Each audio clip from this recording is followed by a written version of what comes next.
निहारिका, अरे मुकेश, तुम आ गए। निहारिका, तुम प्रेग्नेंट हो? हाँ मुकेश, मैं प्रेग्नेंट हूँ। लेकिन ये कैसे हो सकता है? क्या बकवास है? 2 साल से तो मैं घर ही नहीं आया हूँ, तुम प्रेग्नेंट कैसे हो सकती हो? ये कैसी बात कर रहे हो मुकेश तुम?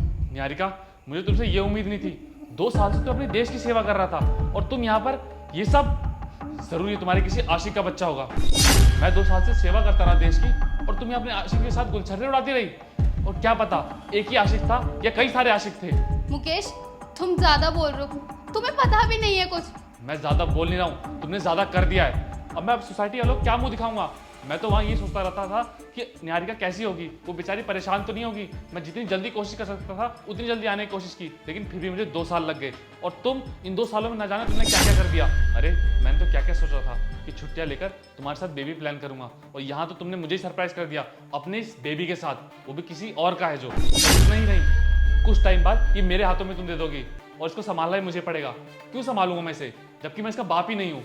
तुम्हें शर्म आनी चाहिए निहारिका, तुमने एक देश के फौजी के साथ इतना बड़ा धोखा किया है। अरे मैं तो अपने जी जान लगाकर देश की सेवा में लगा रहता था, ये सोचकर कि मैं जो भी मेहनत करके कमाऊंगा अपने घर में लाकर अपने घर को खुशहाल बनाऊंगा। लेकिन तुमने तो मुझे ही गलत साबित कर दिया। अब मैं अपने माँ बाप को क्या कहूँगा, जिनसे लड़ झगड़ के मैंने तुमसे शादी की थी। उन्होंने मुझे लाख मना किया, लेकिन मैंने फिर भी तुम्हारा साथ दिया था। मुझे भरोसा था हमारे प्यार पर, लेकिन तुम इस लायक ही नहीं हो। तुम पागल हो गए हो क्या? क्या बकवास करे जा रहे हो ये सब? मैं पागल नहीं हुआ हूँ, पागल तुमने मुझे बना दिया है अपना ये सरप्राइज देकर। तुम्हें अच्छा लगता है ना घर में अकेला रहना अपने आशिकों के साथ? तो ठीक है, यही सही, तुम रहो अब इस घर में अपने आशिकों के साथ। मैं जा रहा हूँ, मुझे नहीं रहना तुम्हारे साथ। बहुत जल्द तुम्हें तलाक के कागज भी मिल जाएंगे। सुनो मुकेश, मेरी बात तो सुनो। अब कहने सुनने के लिए बचा ही क्या है निहारिका? जैसा तुम सोच रहे हो वैसा कुछ भी नहीं है। तुमने क्या मुझे पागल समझ रखा है या अंधा? मैं साफ साफ देख सकता हूँ कि बच्चा तुम्हारा ही है और तुम प्रेग्नेंट हो। अच्छा, तो तुम इसे बच्चा कह रहे हो? तो ये है बच्चा। वाह मुकेश, मुझे तो लगता था कि तुम मुझ पे विश्वास करते हो, बट नहीं, मेरे एक छोटे से प्रैंक ने सब कुछ साबित कर दिया। तुम्हें तो मुझ पे विश्वास ही नहीं है।